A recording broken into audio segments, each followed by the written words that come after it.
벌써 한 달이 또 지났습니다. 사도행전 묵상을 하고 있는데요. 만물 위에 속하여 하나 된 안디옥 교회라는 말씀으로 함께 말씀을 나누겠습니다. 안디옥 교회의 시작은 두 가지 키워드가 있다고 볼 수 있는데요. 하나는 복음이고 하나는 겸손입니다. 스데반의 핍박으로 흩어진 무명의 그리스도인들에 의해서 개척이 되었는데 복음의 사람인 것은 너무나 쉽게 알 수 있죠. 핍박으로 흩어져서 지금 도망간 상태인데 가는 곳마다 복음을 전한 사람들, 또 이 안디옥 교회도 그렇게 세워졌으니 두말할 것이 없습니다. 우리가 근데 핍박이 오고 어려움이 왔는데 그 어려움이나 고통이나 그런 문제에 집중하지 않고 복음을 전했던 사람들인 것을 보면 얼마나 그들 안에 복음이 충만했는지를 볼 수 있습니다. 그리고 두 번째는 이들이 참 겸손한 그리스도인들인 것입니다. 사도행전은 물론 하나님의 말씀이지만 그 분류 속에는 역사서입니다. 누가는 의사고 역사를 기록한 사람이에요. 그래서 표현법이나 이런 것들이 매우 세밀한 사람입니다. 역사서에 개척자의 이름이 없습니다. 우리나라에 기독교가 들어왔을 때 여러분 최초의 교회나 이런 것들은 굉장히 중요하거든요. 그래서 우리나라에는 대략적인 소개들이 다 있습니다. 토마스 선교사의 순교도 우리가 잘 알고 있고, 그 토마스 선교사를 이렇게 쳐서 죽인 다음에 나중에 예수님을 믿는 사람의 이름도 그 사람은 아주 평범한 군졸이었는데 박충권이라는 사람입니다. 그리고 이제 그 성경책을 또 전달받아서 이렇게 도배를 해가지고 그거 보다가 예수님 믿은 사람 토마스 선교사가 준 그 성경책을 그 사람의 이름은 박영식이라는 사람이에요. 우리나라 최초의 자생교회는 소래교회라는 곳입니다. 그것은 중국에 아직 들어올 수가 없었던 그때 선교사들이 이제 로스 선교사라는 사람이 이제 심양 쪽에 있으면서 성경 번역 작업을 했어요. 그래서 조선 사람들이 드나들 때 몇 사람들을 만나서 성경 번역을 하고 복음을 전했는데 그래서 최초의 우리나라 그리스도인으로 서상륜이라는 사람을 말하고 있어요. 또 그 동생하고 같이 세운 서경조라는 사람이랑 세운 교회가 최초의 소래 교회입니다. 그래서 선교사님들이 들어오기 전에 우리나라에 그런 자생교회가 생겼어요. 소래교회 너무 작은 교회였죠. 그렇지만 저희들이 그들의 이름을 이렇게 알고 있어요. 그리고 그들이 어떻게 예수님을 믿게 되었고 나중에 어떤 그리스도인이 되었고 이런 것들이 다 기록이 있습니다. 왜냐하면 이제 이런 것들 다 역사가들이 관심이 있는 내용이잖아요. 그냥 누군가가 믿었대, 어느 지역에 교회가 많이 세워졌대 이렇게 하지 않고 누가 어떻게 믿게 되었는가 이런 것들은 역사가들의 관심입니다. 그런데 안디옥 교회를 개척한 사람들의 이름은 없습니다. 그냥 몇 사람이 이렇게 돼 있어요. 구레네와 구브로 출신의 몇 사람이 이렇게 복음을 전했는데 수많은 사람들이 예수 그리스도를 믿었고, 근데 그것이 최초의 이방인 복음화와 이방인 교회였죠. 물론 그 전에도 고넬료가 이제 믿었지만 한 사람이 한 가족이 이제 믿은 것이고 교회가 세워진 것은 안디옥 교회가 최초입니다. 정말 그들이 이름 없이 빚도 없이 감사하며 복음을 전한 사람들인 것을 알 수 있습니다. 그래서 복음과 가장 잘 맞는 조합의 단어는 겸손입니다. 물론 복음과 어울리는 단어들은 많이 있습니다. 능력도 있고 사랑도 있고 열정도 있고 전도도 있고 그렇지만 복음을 가장 복음되게 하는 것은 겸손입니다. 근데 이 안디옥 교회는 두 가지 키워드로 시작이 됐습니다. 그것은 복음의 사람들이 복음과 겸손이라는 두 키워드로 시작이 되었어요. 만물 위에 속한 교회가 되는 가장 중요한 초석으로 안디옥 교회가 시작이 되었습니다. 이제 안디옥 교회가 성숙해가는 과정은 바나바와 바울에 의해서 구체적으로 되어집니다. 복음과 겸손으로 세워진 교회에 예루살렘 교회가 바나바라는 사람을 보내는데 바나바의 행적을 보면 바나바라는 이름은 이제 위로하는 사람 그런 뜻이고 그가 얼마나 겸손한 사람인지를 알 수가 있습니다. 그래서 아마 예루살렘 교회에 가장 겸손함으로 탁월한 사람이 있다면 바나바일 텐데, 바나바를 파송해서 안디옥 교회 목회자로 삼았습니다. 그런데 이제 바나바가 겸손한 사람인 것을 나타내는 한 가지가 이제 바울을 데려오는 거죠. 처음부터 바울을 사도들에게 소개를 했는데 다소까지 가서 바울을 데려옵니다. 그럼 바나바가 무능한 사람이 아닙니다. 사도행전에 보면 바나바가 가서 말씀을 전했을 때 많은 사람이 또 더해졌다라고 했어요. 능력 있는 탁월한 그런 바나바인 것이죠. 그런데도 불구하고 바나바의 생각에는 이 안디옥 교회에 바울이라는 사람이 유익하고 잘 어울린다는 생각을 했기 때문에 바울을 초청해서 함께 1년간 큰 무리를 가르침으로 인하여서 바나바 혼자 사역했을 때보다 훨씬 더 많은 제자들이 하나님의 제자들로 성숙해 가도록 하는 역할을 바나바가 했습니다. 또 바울은 사실 굉장히 성격도 사실은 있고 굉장히 목적의식이 강한 사람이지만 나는 죄인 중에 괴수다라고 하는 겸손해, 그의 성향과 기질과는 다를 것 같지만 사실은 그 안에는 깊은 겸손이 있는 사람이었습니다. 그래서 1년간 이제 큰 무리를 가르쳤는데요.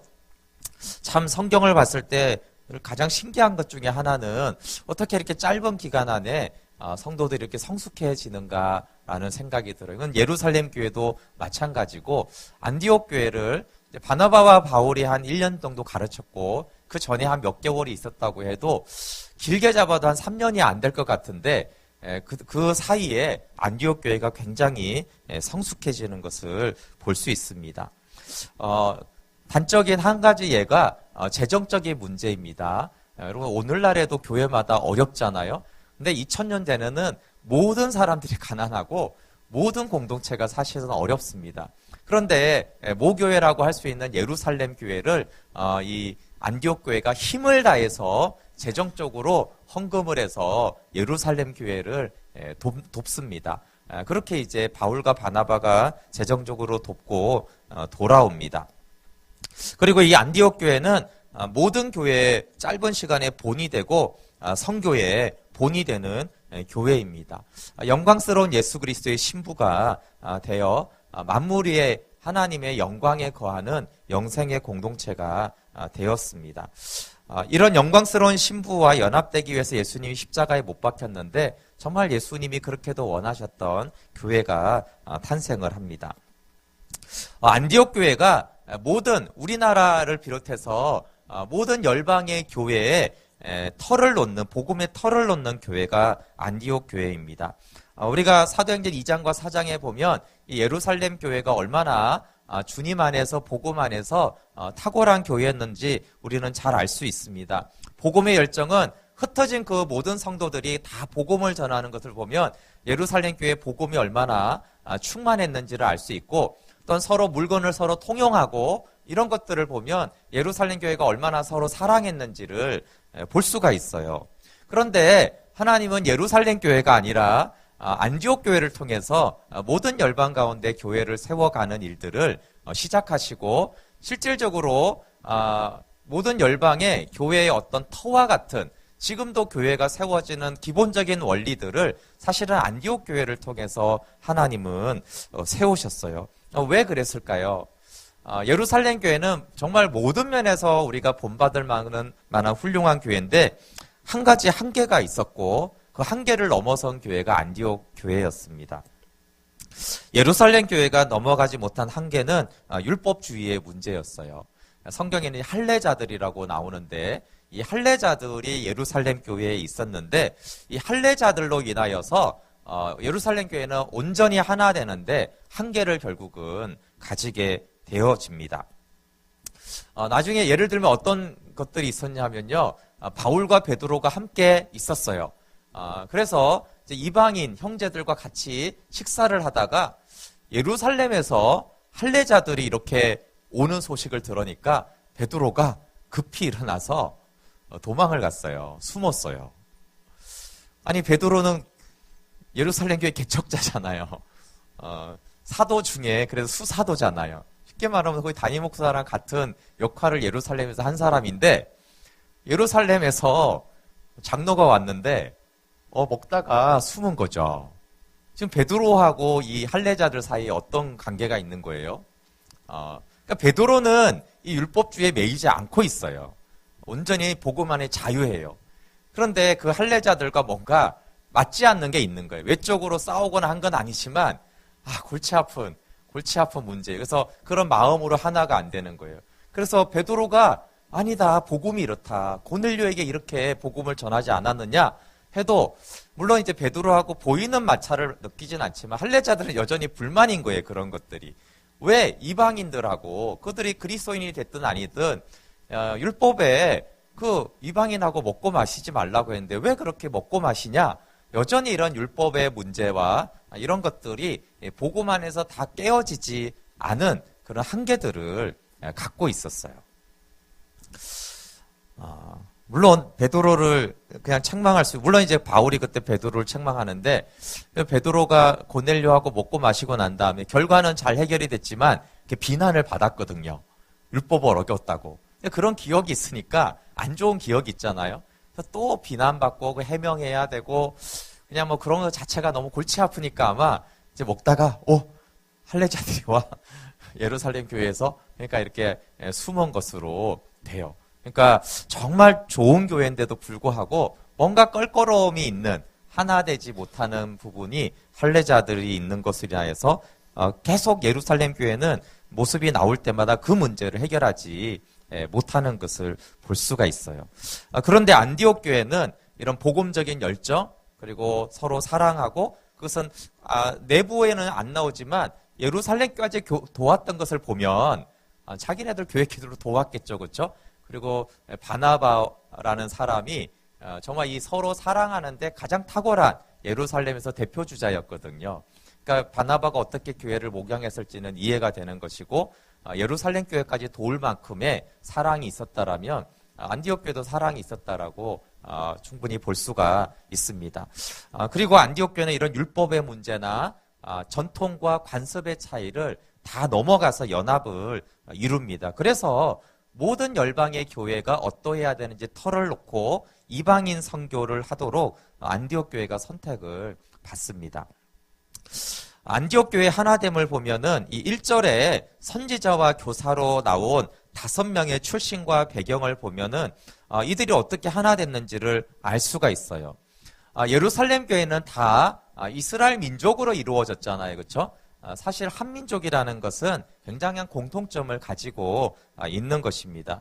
근데 여기에 이 5명의 리더들은 굉장히 출신과 배경이 다릅니다. 예루살렘 교회는 같은 유대인들인데 헬라파 유대인들과 히브리파 유대인들이 있었고 그래서 또 이제 과부를 어떻게 돕는가로 인하여서 원망이 있었어요. 그러니까 그렇게 똑같은 이스라엘 민족이어도 이렇게 유대 땅에서 자랐느냐 아니면 이방인 땅에서 자랐느냐에 따라서 또 그런 문제들이 있었습니다. 근데 여기 이제 바나바는 위로자라는 뜻이고 바나바는 지금 안디옥 교회가 예루살렘의 아주 북쪽에 있는 이스라엘 지역이 아닙니다. 아주 북쪽에 있는 이방인 지역이에요. 근데 안디옥이라는 지역에서 이제 바다로 섬으로 들어가면 그곳에 구브로라는 섬이 있는데 그 구브로 출신의 레위인입니다. 이방인 지역에서 자란 레위인이죠. 레위인은 어쨌든 12지파 중에서 구약 전통에서 이제 제사와 예배를 담당했던 지파로 핵심 지파였습니다. 근데 이 시므온이라는 사람은 설명이 딱 하나밖에 없는데 니게르라 하는 시므온이에요. 근데 니게르라 하는 뜻이 검은 그런 뜻이에요. 그래서 이제 니게르라 하는 이 시므온은 흑인으로 추정을 하고 있습니다. 루기오는 구레네 사람인데 이 사람도 정보가 많지 않지만 구레네는 북아프리카의 항구 도시예요. 북아프리카 출신이라는 것을 알 수가 있습니다. 그리고 아마 이 루기오는 안디옥 교회 개척자 중에 한 사람인 것 같아요. 왜냐하면 이제 개척한 사람들의 이름은 없지만 구레네 사람 몇 사람이라고 돼 있거든요. 근데 이 루기오가 구레네 출신의 사람입니다. 마나에는 또 독특합니다. 분봉왕 헤롯의 젖동생이라고 해요. 그러니까 헤롯 안티파스의 왕궁에서 자랄 때 친구로 같이 교육을 받았던 친구인 것을 말하는 것입니다. 세상적으로는 마나인이 왕궁에서 어쨌든 교육을 받았으니까 귀족 출신이라는 것들을 알 수 있고, 그러나 교회적으로는 헤롯 왕의 젖동생이라는 말이 굉장히 안 좋잖아요, 그렇죠? 헤롯 왕은 교회를 핍박했잖아요, 그렇죠? 그러니까 이제 핍박한 자의 친구라는 것이 사실은 이제 교회적으로는 부정적이고, 또 세상적으로는 대부분이 평민과 노예들이 가득했던 곳에 이제 귀족 출신의 사람이 있는 신분적으로는 또 높은 사람의 차이가 있습니다. 바울은 다소에서 자랐죠. 여기도 이제 이방인 지역인데, 그러나 가말리엘 문화에서 교육받은 정통 유대인이고 바리새인입니다. 근데 정통 유대인이면서 동시에 로마 시민권을 가지고 있었습니다. 집안이 괜찮은 그런 사람들이었고 교육 수준이 매우 높았습니다. 이 리더 그룹 5명이 가진 차이만 해도요, 이게 얼마나 큰지를 모릅니다. 민족적으로 유대인이 있고 또 흑인이 있고 귀족이 있고 평민이 있고, 여러분 유대인만 해도 같지 않아요. 성경에 바리새파, 사두개파 이렇게 나오잖아요. 이 사두개파는 주로 제사장 가문이고 바리새파는 율법 준수를 위해서 한 사람이에요. 그러니까 굳이 여기서도 나누면 바나바는 약간 사두개파에 속하는 흐름이고요. 바울은 바리새파에 속하는 사람이에요. 그러니까 그런 식으로 굉장히, 근데 출신 지역이 거의 뭐 이렇게 일본 출신 하나, 미국 출신 하나, 경상도 출신 하나, 전라도 출신 하나, 뭐 이런 식으로 5명이 모여서 리더 그룹이 5명이 그런 거예요. 굉장히 독특하죠. 이런 교회가 얼마나 있겠습니까? 출신 지역이 다르다는 것은 문화가 다르다는 거고, 가치관이 다르고 습관이 다르고, 그렇죠? 소소하게 생각하는 것이 굉장히 다릅니다. 동남아 가면 이런 의자를 쓰지 않습니다, 그렇죠? 또 이제 미국에 가면 교회가 또 그렇게 되어 있지 않아요. 똑같은 하나님의 교회여도 굉장히 이제 다릅니다. 그런 습관이나 생각하는 것, 우선순위의 차이가 굉장히 다릅니다. 그러나 이들은 복음 안에서 하나가 되었어요. 복음으로 자신들의 가치관, 고정관념, 내 문화, 먹고 마신 이런 것들에 대해서 다 복음 안에서 새롭게 되어졌습니다. 그래서 하나님은 이런 하나된 교회를 기뻐하시면서 성령님은 이런 교회에 세계 선교와 교회를 맡겼습니다. 그럼 바울이 에베소서라는 교회론에서 가장 중요한 에베소서를 썼을 때, 물론 기본은 성령님의 계시잖아요, 그렇죠? 그러나 바울이 이 안디옥 교회의 경험을 통해서 에베소서를 썼다라는 것을 우리가 충분히 추측을 할 수가 있어요.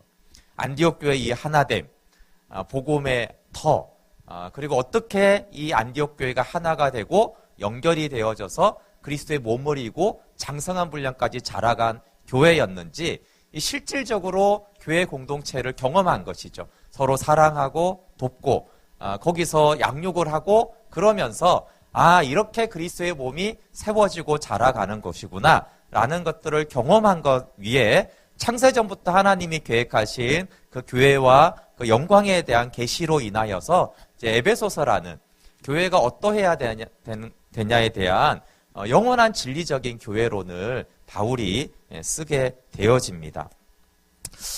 그래서 이 안디옥 교회가 온 열방의 교회가 세워지는데 굉장히 중요한, 교회론적으로도 중요한 역할을 합니다. 물론 이제 선교를 시작했다는 것도 당연히 굉장히 중요한 것입니다. 교회는 한 몸이면서 지체된 다양성이 함께하는 곳입니다. 다양성과 차이는 늘 있고 이 세상에는 그것 때문에 늘 갈등과 분리가 어느 모임에나 존재하는 것입니다. 그것이 이 만물 안의 모든 모임의 한계점입니다. 근데 안디옥 교회 성도 간의 차이는 우리 한국 교회 성도 간의 차이보다는 비교가 안 되겠죠.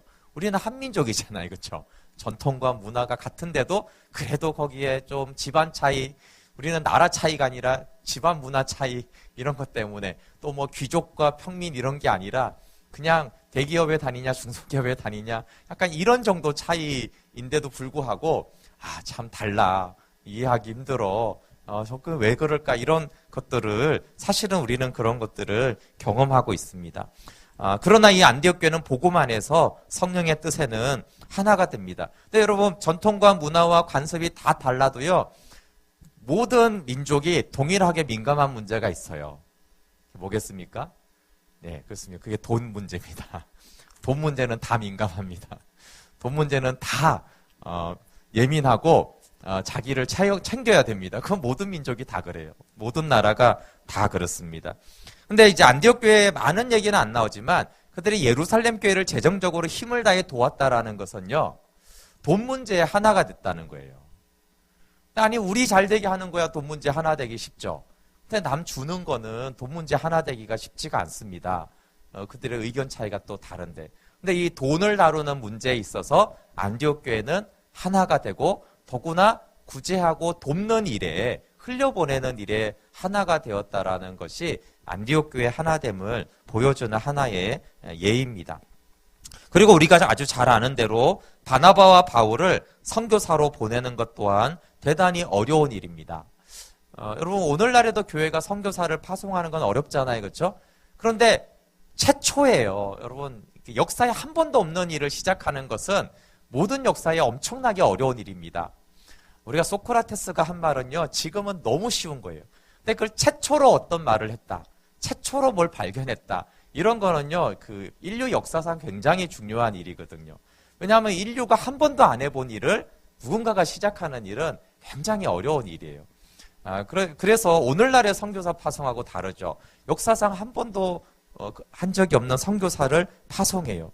근데 또 선교사도 독특하게 파송하잖아요. 그 5명 중에 더군다나 그게 탑 리더라고 할 수 있는 바나바와 바울을 이제 다른 곳으로 보내는 그런 선교를 안디옥 교회가 시작합니다. 이게 얼마나 어려운 일이고 상식을 뛰어넘는 일이고 우리도 어려운데라고 할 수 있는 그 일을 합니다. 근데 그들은 상식을 넘어서고 각자의 생각 차이를 넘어서서 성령님의 부르심과 사역에 복종합니다. 성도의 소속도 만물이 하나님의 안에 거했고 교회의 소속이 하늘에 속한 공동체임을 보여줍니다. 머리이신 예수님은 이 땅에서 사역을 했지만 예수님은 늘 위에 속했다, 하늘에 속했다라고 요한복음에 증거하는데 몸인 이 안디옥 교회도 지상에서 복음을 가장 잘 전한 교회이지만 그러나 그들의 소속이 하늘에 속했음을 알 수가 있습니다. 이렇게 이제 바나바와 바울이 교회에서 파송을 받고 이들은 성령의 보내심을 따라서 이제 나아갑니다. 근데 여러분 이 성령이 부르시고 보내셨다라는 것이 이제 13장부터 이후의 내용의 가장 중요한 내용입니다. 왜냐하면 이제 실제로 많은 이야기는 바나바와 바울이 이렇게 했다 저렇게 했다라는 얘기가 많이 나와요. 그렇지만 이 시작 부분에서 성령이 부르시고 성령이 보내셨다라는 것이 가장 중요한 말씀입니다. 구속 역사, 구원의 역사, 표적과 복음의 증거는 성령이 하시는 일이고 하나님이 하시는 일입니다. 바울과 바나바가 많이 나오지만 바울이 한 일이 아니라 그건 성령이 하셨다라는 얘기를 분명히 못 박아두고 13장부터의 선교와 전도의 역사가 시작이 되고 있습니다. 근데 여러분 성령이 이렇게 주도적으로 부르시고 택하고 보내셨으면 앞으로 이제 바나바와 바울의 사역이 어떻게 될 것 같아요? 우리는 이 성령이 하시는 일에 대한 환상이 있어요. 그건 뭐냐면 성령이 부르시고 보내시고 함께하고 이렇게 말씀하셨으면 아마 성령님은 세세한 것까지 다 알려주시고 모든 필요를 채워주시고 모든 과정을 인도하겠지 이런 환상이 사실은 있습니다. 그러나 대부분은 여러분 그렇지 않아요. 이 최초로 이렇게 선교사로 성령님이 직접 택해서 보냈으니까 얼마나 그 선교의 일정이 흥미진진할까? 그런데 사실은 그렇지 않습니다. 나가서 복음을 전하라는 것은 분명했는데 이게 나가니까 어느 지역으로 갈지 누구를 대상으로 할지 사실은 막막했습니다. 그럼 마게도냐 환상 같은 거는 오랜 세월에 특이하게 있었던 것이지 주님이 맨날 밤마다 나타나서 야 내일은 일어나서 동쪽으로 가거라. 모레는 일어나서 너는 북쪽으로 가거라. 몇 킬로 지점에 이렇게 말해주지 않았어요. 사도행전은 한 13년 정도의 선교 역사를 기록한 거예요. 물론 거기에 아주 특이하게 어떤 지역과 지명과 사람을 그런 것들도 있지만 그 오랜 세월 동안 많은 부분은 막막했습니다. 그러면 이제 막막하면 어떻게 해야 되냐면 아는 만큼 순종하면 되죠. 일단 떠나면 됩니다. 하나님이 여긴가 보다라고 하는 곳으로 가면 됩니다. 그것을 이제 알 수 있는 게 어떻게 됐냐면 이들이 구보로로 가거든요.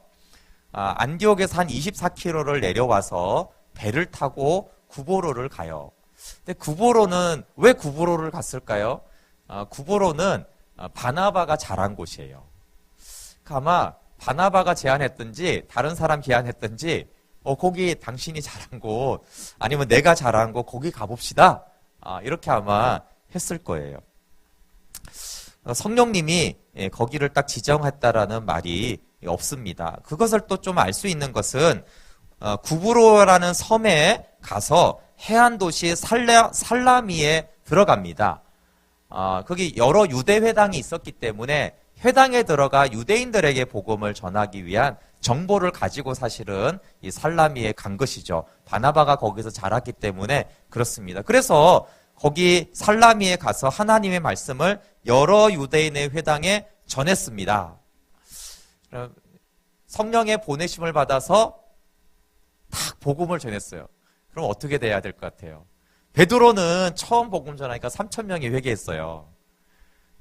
근데 아무도 예수님 안 믿었어요. 여러 회당을 가서 여러 차례 전했는데요. 아무도 안 믿은 거예요. 이렇다 할 열매가 없었습니다. 그래서 이제 여기 보세요. 살라미가 이렇게 구브로가 섬인데 이렇게 동쪽 해안에서 이렇게 복음을 전했어요. 여러 군데 가서 전했는데도 한 명도 회심자가 없었어요. 그래서 이제 어떻게 하냐면 이 섬을 횡단을 합니다. 그래서 이쪽 서쪽 해안에 바보라는 해안 도시까지 와요. 근데 이 거리가 140km를 걸어갔습니다. 직선 거리가 140km니까 훨씬 더 긴 거리를 그들이 갔을 것입니다. 아마 섬을 횡단하면서도 만나는 사람에게 복음을 전했을 것 같아요. 근데 열매가 없었습니다. 그 바보라는 도시에서 처음 만난 영혼이 있는데 그 영혼은 바예수라는 사람이에요. 유대인 거짓 선지자입니다. 마술사예요. 아주 복음에 대척하고 받아들이지 않는 또 그런 영혼을 처음 만난 거예요. 그래도 바나바와 바울은 포기하지 않고 계속 복음을 전하려고 하다 보니까 그 마술사 바예수와 함께 있는 총독 서기오 바울을 만나서 복음을 전합니다. 근데 복음을 전해서 복음이 잘 받아들여질 것 같은데 이 마술사가 막 대적을 하며 방해를 또 놓는 거예요. 그러니까 또 이게 잘 안 되는 거죠. 결국 바울이 성령이 충만해서 이 방해하는 마술사의 눈을 멀게 하고 이것을 본 총독은 보고 믿으며 주의 가르치심을 놀랍게 여겼습니다. 그럼 사실 이 최초의 선교 역사의 시작은 이렇게 힘겹게 시작이 되었어요. 성령이 강권적으로 부르시고 강권적으로 택하셔서 강권적으로 보내서 거기다가 순종한 게다가 사역자는 바울과 바나바라는 역사상 선교사 중에 가장 위대하다는 이 선교사들의 출발 여정은 그렇게 시작하자마자 막 기적이 일어나고 막 회심자들이 일어나고 성령이 여기저기 가라 이런 식으로 막 하면서 그렇게 되지 않았습니다. 한번 설교하니까 3,000명이 회개했다, 5,000명이 회개했다. 이게 사실 베드로가 있는데 베드로보다 그렇게 못한 사람들이 아닌데도 그런 역사들이 팍팍 일어나지 않았습니다. 우여곡절이 있었고요. 최소한 안디옥에서 출발해서 이렇게 이동을 해가지고 이렇게 여기서 전하고 140km를 횡단해서 이 바보에 가서 한 사람을 전도하는데 짧게는 수십일, 어쩌면 몇 달이 걸렸을 수 있어요. 수십일, 두세 달 만에 단 한 명의 회심자를 얻은 거죠. 근데 그 회심자도 너무 어렵게 얻은 거예요. 아주 순적하게 된 것이 아니었습니다. 표적이 나타남을 통해서 성령께서 증거하는 거죠. 이 한 사람의 총독이니까 중요할 수 있는데 놀랍고 감사한 일이지만 복음 전파의 어렵고 척박한 현실을 보여줍니다. 그러나 성경은 성령 충만할 때 복음이 전해지는 것을 말하는 것이고, 바나바와 바울이 얼마나 순종한 믿음의 사람인지를 보여주고 있습니다. 가면 바로 되고, 그러면 사실 믿음이 충만하지 않아도 복음 계속 전할 수 있습니다. 근데 안 받아들여지고 없고 안 되고 막막하고 그러면 믿음 없는 사람은 불순종했을 거예요. 안 되나 보다. 그러나 바나바와 바울의 순종하는 믿음과 성령의 능력 안에서 복음은 전해진다라는 것을 말하고 있습니다. 바로 2월이 시작이 되었습니다. 이 1일의 말씀을 보면 우리 안에 하나됨에 대한 말씀을 한 가지 합니다. 서로의 문화, 가치관, 기질 차이로 하나됨은 인간의 힘으로는 할 수 없는 것입니다. 만물 안에서 겸손할 때, 만물 안에서는 늘 갈등이 있는 거죠. 그러나 복음이 우리의 모든 고정관념과 우리의 문화와 습관을 다 넘어서고 우리가 만물에 속하는 교회가 되기를 기도하면 좋겠습니다. 하나님은 이런 하나된 교회를 기뻐하셔서 하나된 교회를 사용하시기를 좋아하십니다. 그리고 성령의 부르심에 여러분 베드로처럼 처음부터 3,000명 회개하고 안전병이가 일어나기도 합니다. 그런 게 없다는 얘기를 아니고요. 하나님이 베드로를 통해서는 이렇게 역사하고 바나바와 바울의 시작은 이렇게 된 것은 성령의 역사가 어떠하든지 중요한 것은 우리가 순종하는 거예요. 근데 막막할 때가 사실은 더 많이 나옵니다. 성경에는. 성교와 교회 개척하면 사실 베드로보다 바울이에요. 성교와 교회 개척, 바울보다 성경에 더 위대한 사람은 없어요. 그러나 그 위대한 바울의 시작이 녹록하지 않았습니다. 그 위대한 바울이 한 사람의 회심자를 얻는데 또 하나의 교회를 처음 개척하는데 사실은 바울에게는 굉장히 많은 시간과 어려움에 봉착을 했습니다. 그러나 믿음과 순종이 성령 안에서 일어났을 때 우리가 아는 바울이 결과적으로 이룬 그 구속의 역사와 교회 개척과 이거는 어마어마한 전 세계 역사를 바꿀 만한 위대한 일을 바울이 한 것을 우리가 알 수 있습니다. 여러분, 하나님의 뜻인 것 같은데 좀 막막해요. 하나님의 뜻인 것 같은데 가보니까 안 돼요. 이게 시도했는데 방해가 있어요. 그럼에도 불구하고 보냄받은 자는 무조건 일이 척척되는 것이 아니고 보냄받은 자는 순종하는 자를 말합니다. 보냄받은 자는 믿음을 말하는 것입니다. 현상이 되든 안 되든 척박하든 아니든 하나님은 하신다. 나를 보내신 분은 성령님이시니까 바울이 끝까지 복음을 전하지 내가 간 여행길이라면 아마 안 된다 하고 잠깐 돌아왔을지도 모릅니다. 변화가 없다, 안 된다, 척박하다. 현실은 맞습니다. 그러나 주님이 하시고 주님만을 기대했던 이 안디옥 교회와 바나바와 바울을 통해서 2월을 하나 영적인 것, 또 하나님 말씀하신 것에 대해서 우리가 어떻게 순종할지를 또 기도하는 2월 한 달이 되기를 축복합니다. 제가 기도하고 축도하고 여러분 더 기도하시기 바랍니다.